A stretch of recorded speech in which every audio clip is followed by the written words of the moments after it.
Some of us were raised with this idea: keep your head down, do the work, and the right people will notice. Good idea, but in practice doesn't really work. So you do that, you stay late, you take the hard projects, you don't complain, and you don't even push back.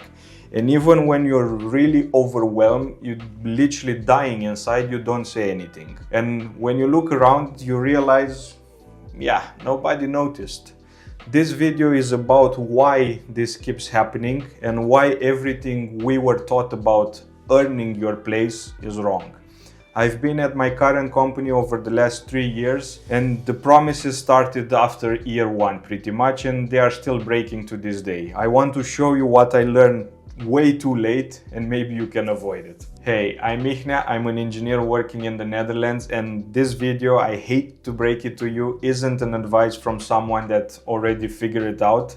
I want to show you this is how it looks when you're still in it, when you're still trying to figure it out along the way. By the end of this video, you will see the pattern that I missed for more than 2 years. You'll understand why verbal promises aren't actually miscommunication.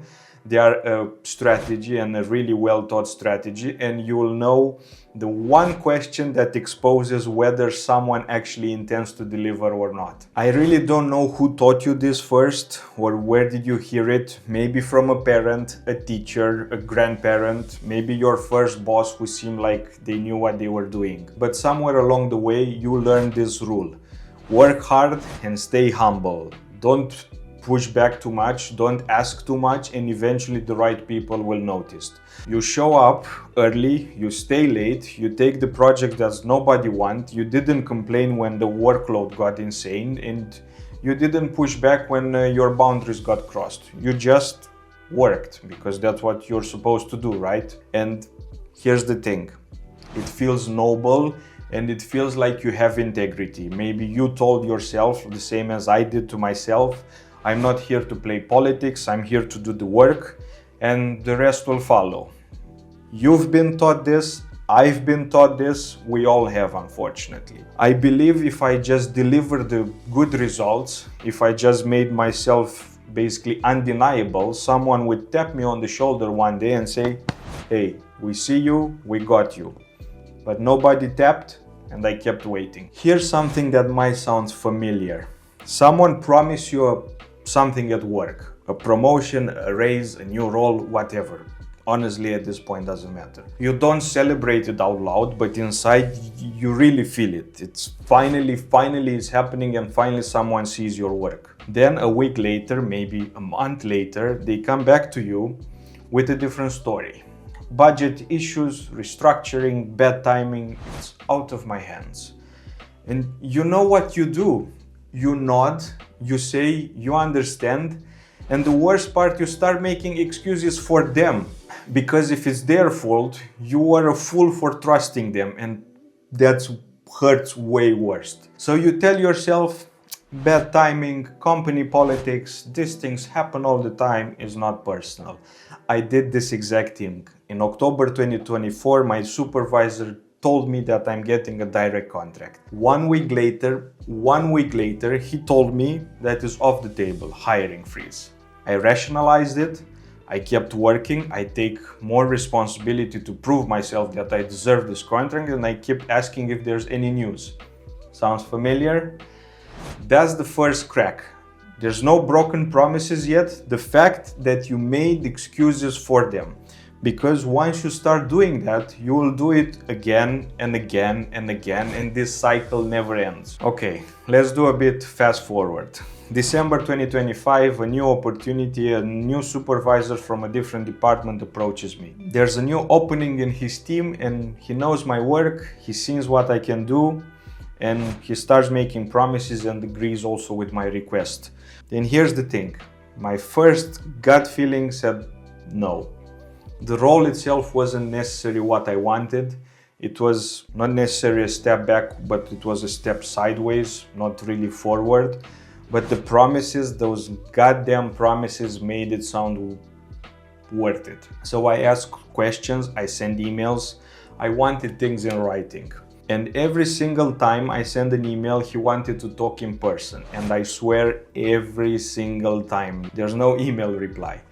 I noticed it, I suspected what it meant, but I chose to believe that maybe he's different. Not everyone operates like that, right? Maybe some people are like me, but maybe this time I could trust the words. You've done this too, I'm sure. You've seen the red flag and you choose to believe like it's nothing wrong. I said yes, and the moment I said yes, I've been trapped. Because here's what I learned this really hard way. For the past 2 months, I think my mental health is below the ground. There's no light yet, but it will come. If they don't write it down, they already know they won't do it. The meetings instead of emails, the let's discuss in person next time in the office, the verbal reassurances with no paper trail, that's not bad communication, that's a strategy. And to be fair, it's a quite good strategy for the company, not for us. And here's the question that would have saved me probably 2 years of my mental sanity. Can you send me that in an email? That's it. That's the whole test. If they do it, maybe they mean it. But if they hesitate, if they redirect you, if they suddenly want to talk in person, to talk it through, you have your answer. And I thought, okay, I made my bed, I'll sleep in it, I'll somehow make this work. And by the way, if you're still with me here, thank you a lot, I really appreciate you giving me your time. But I need to finish telling you what happened. I had my first meeting with my actual manager. And that's when I finally understood what was happening. It was a different guy. The one that made the promises to me wasn't going to be my manager due to some last-minute reorganization in the department. Someone else was. Fine, I have the first meeting. I ask him, so are you aware of what we've discussed with the previous guy? The transparency about the contract and the understanding of the fact that I don't need to prove myself over and over again. And he looks at me slightly confused, I think, and he says, yeah, of course there are some possibilities about internal contract, but first we need to see how you perform in the new role. AKA, prove yourself again, start from zero, again. I wanted to snap. I wanted to flip that fucking table in front of me, but I didn't, because that's not what we do, right? We stay professional and we don't make waves.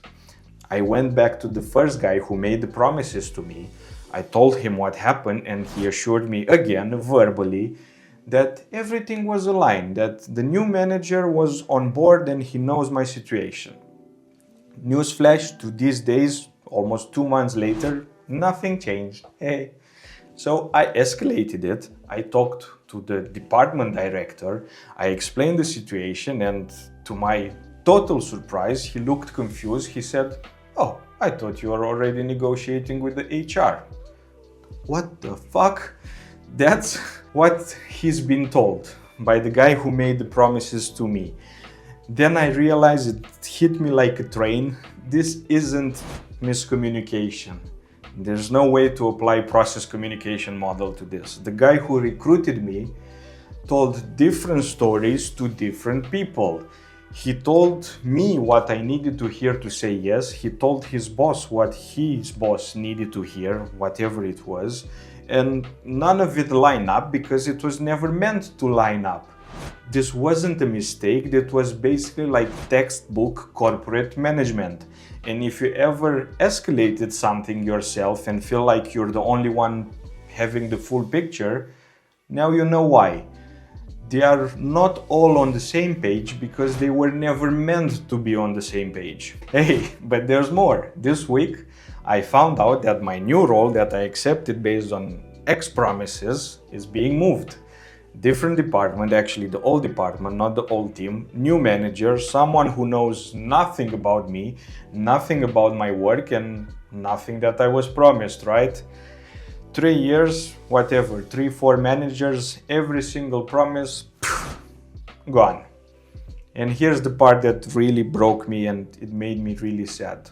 I did everything right. I asked the questions, I follow up, I escalated when things didn't align, I pushed back, I did the work, actually took extra work, I asked for things in writing, I did everything you're supposed to do, and I still ended up here. basically back to zero, proving myself again to someone new who doesn't know, who doesn't care, and honestly, why would he? Again, I'm making excuses for them.